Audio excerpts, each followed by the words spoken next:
Hey there everyone, and welcome to the Caterham 7 360R. Oh nice! That's right guys, AutoBears has got a Caterham 7 360R, and once again there is a health and safety warning because I am wearing shorts, but there is a secondary reason for it, and that's because of having this car, and I will go into that in a little bit of detail later. But yes, this 360 starts at around about 25 and a bit £1,000, but I do know that this one is just over 40. It has got a few optional extras on it, as you can imagine. That R-Pack, for example, which makes it more dedicated to the track, giving it things such as a limited slip differential and a lightened flywheel. It's also got some carbon extras on there, as well as those gorgeous seats, as you'll see in a moment. But yeah, this is probably more of a what's it like to live with rather than a full review, but I hope you'll stick around and enjoy the video, because I know I've enjoyed having this car for a few days. Right, I'm going to start a bit of an odd position with the car, which is right at the back, because this car actually has a boot. Okay, granted it's not the most secure, you've got a load of poppers on here, but you'll find, as I undo all these,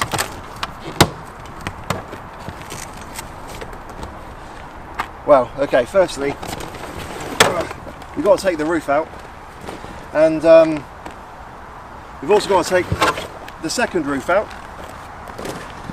and what that leaves you with is around about 100 or so litres of space, and it's actually quite a nice square size for it.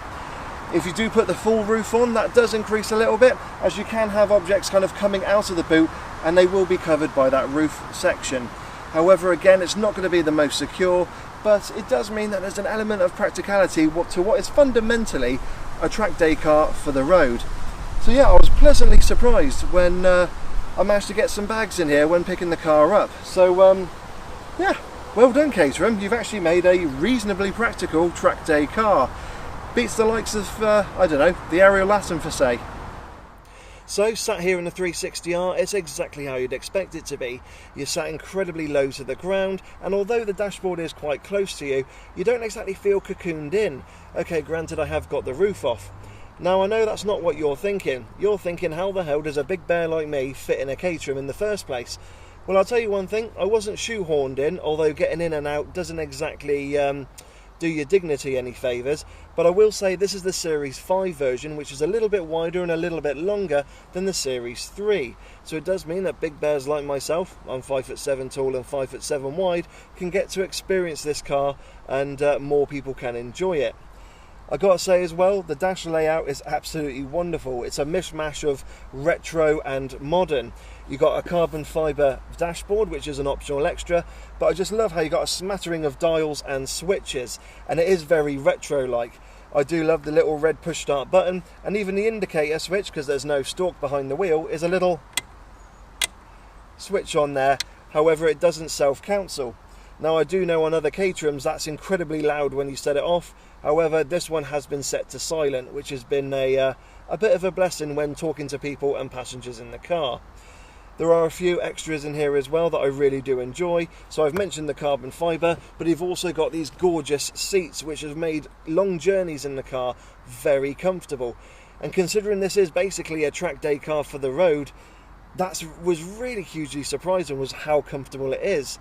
Now I am going to mention as well that earlier I said I am still wearing shorts, and there was a second reason for it, and that reason is this.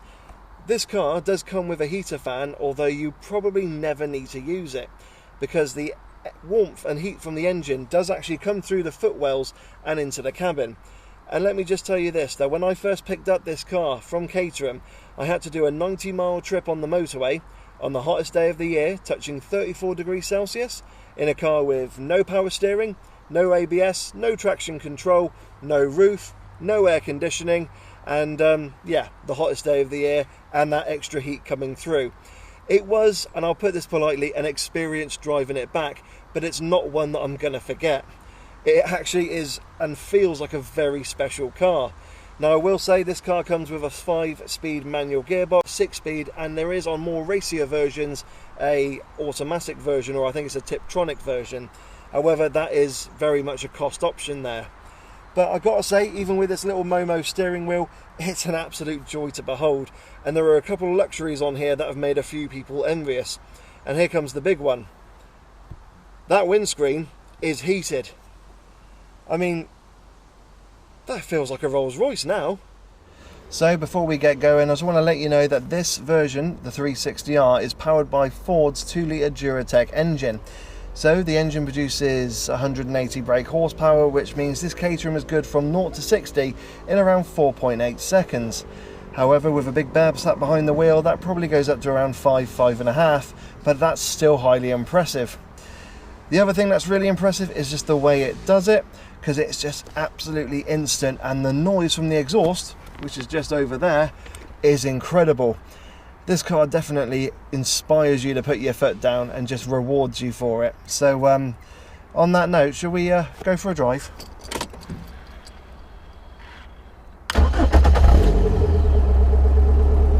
That's not too bad, is it?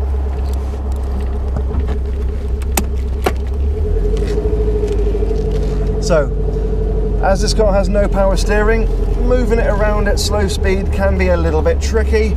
However, once you get going, it does feel a lot lighter. And again, as I mentioned, with these comfy seats, it's actually a surprisingly comfortable car. And okay, I'll say you can't fully live with it every day, but it truly is a weekend track day weapon. And now, even though I've had the engine on earlier, that warmth is just starting to come through in the footwell, and it'll just start to warm up as we get going. So yeah, it's time to experience it. Hold on.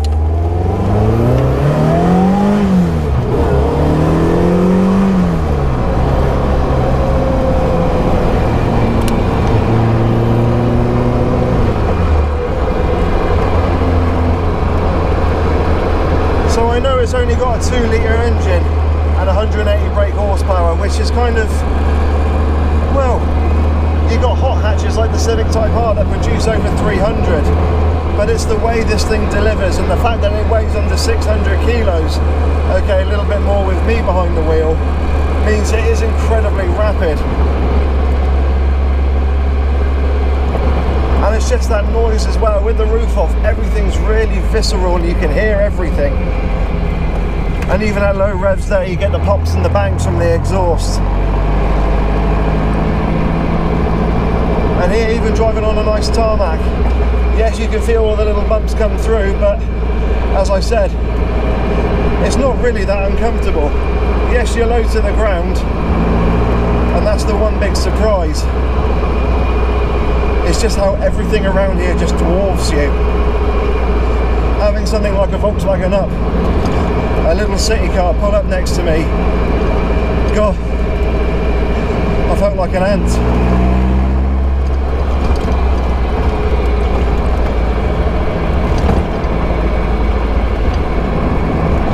And I have found as well with this car, with its semi-slick tyres,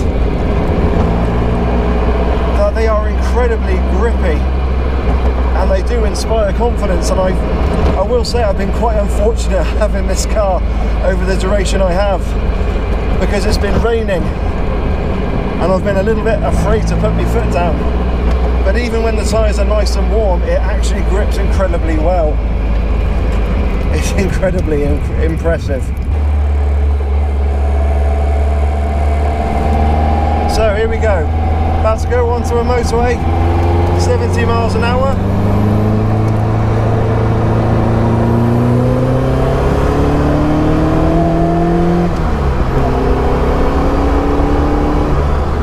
That noise is incredible, and with the roof off, it's just so visceral.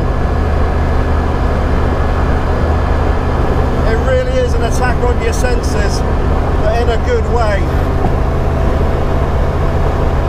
You can hear everything the car is doing. You can hear all the mechanicals in the back. You got the roof frame. You got the wheels up front, which are exposed, so you can see what they're doing. But I will say, one of the things to watch out for if you get the chance to drive one ladies, if you come across any sleeping policemen or speed bumps, just be wary what speed you go over them, because you can easily bottom out on them. Particularly here in the UK, because we have some horrendous speed bumps here. And I know I probably look like I'm bouncing around, but I don't feel uncomfortable. I've got a nice 4-point harness on here, which is very secure, and it just adds to that racing feel, that sporting heritage that you get from a Caterham. And as you can see, I've got a constant smile on my face. That's what a Caterham does. It just makes that smile. This isn't something I'm putting on. And that's because of another thing that this Caterham does, is it causes other people around you. Okay, yes, you are going to get looked at. You're sat in a tiny 2-seater, classically designed sports car, and people just want to look at you. They'll give you a thumbs up, they'll give you a smile. You'll see them lip sync to their partner saying, "What is that?" And you just got to look at them and you just smile. It's a great feeling. However, as mentioned, with this door here, where this roof, the door trim is, you can't quite see every person's reaction. However, you do get lots of thumbs up, you get lots of smiles, and it's a great feeling. It just makes you want to drive this car more.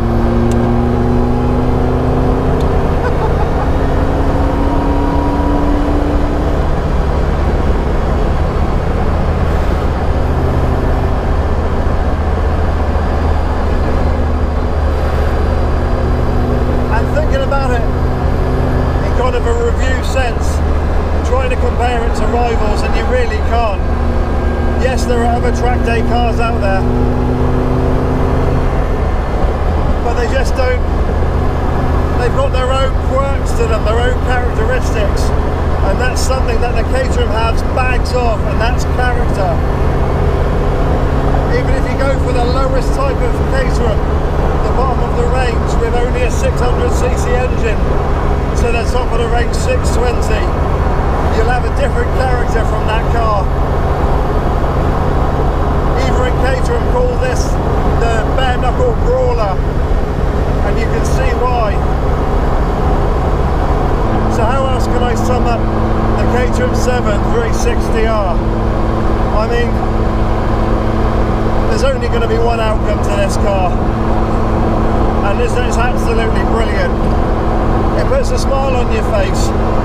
But the fact that it hasn't got all those driving aids, it kind of makes you think back to how all those race drivers used to be back in the 60s and 70s, where they were kind of exposed and almost sitting on top of the car rather than in it. And with that, there's another thing that has come with this car, because it has got a lot of heritage and a lot of character. But the one thing it's given me, and I hope it's given other people as well, other Caterham drivers, is a sense of pride. This is a classic British sports car with that 2-seater design, that long bonnet, and it's hardly changed in what, 6 decades. And it just, again, it keeps putting that smile on your face, but it just makes me think of all those other cars out there which are followed in the same way. Cars like Morgan, you see a Morgan, you know instantly it's a Morgan. You see the Caterham, you know instantly it's the Caterham. But then it reminds you of cars of like the modern age, and definitely cars like McLaren, for example, which are just, yeah, they've got a classic racing heritage, but they've transformed themselves, and you're just incredibly proud because they're probably one of the best sports and hypercar makers currently going.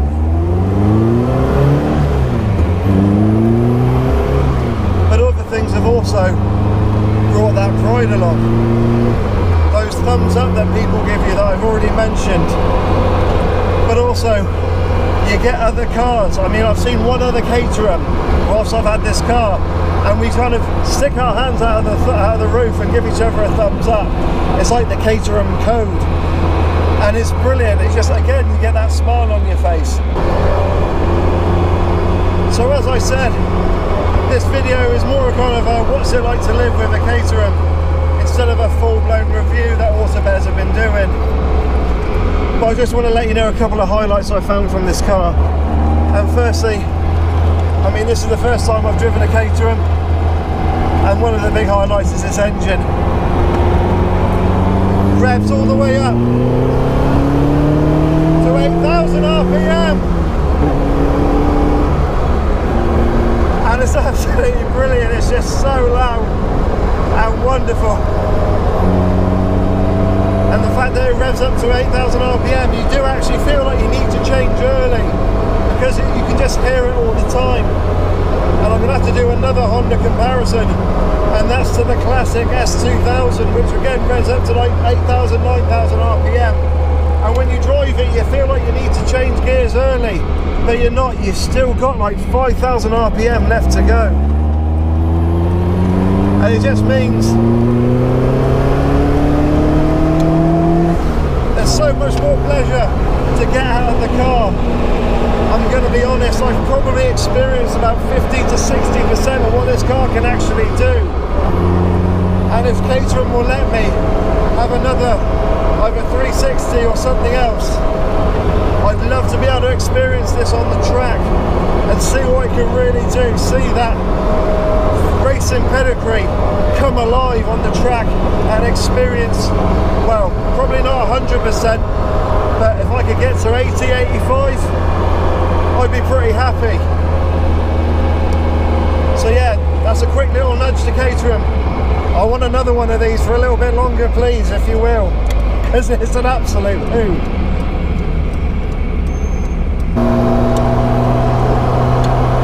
So everyone, I hope you've enjoyed my, I'll call it experience more than a review of the Caterham 360R. As always, hit that like button, hit that subscribe button and the notifications bell icon to let you know when AutoBears brings out a new video. As always, we're on Facebook, Instagram and Twitter, so please like and follow there. Any comments or questions you have about the Caterham, please put them down below and I'll be happy to answer them for you. But in the meantime, have yourselves a great day. Please share this video, because I want as many people to see and experience this car as much as I have. And I'll catch you all in the next one. Here's something quite nice. There's a nice AMG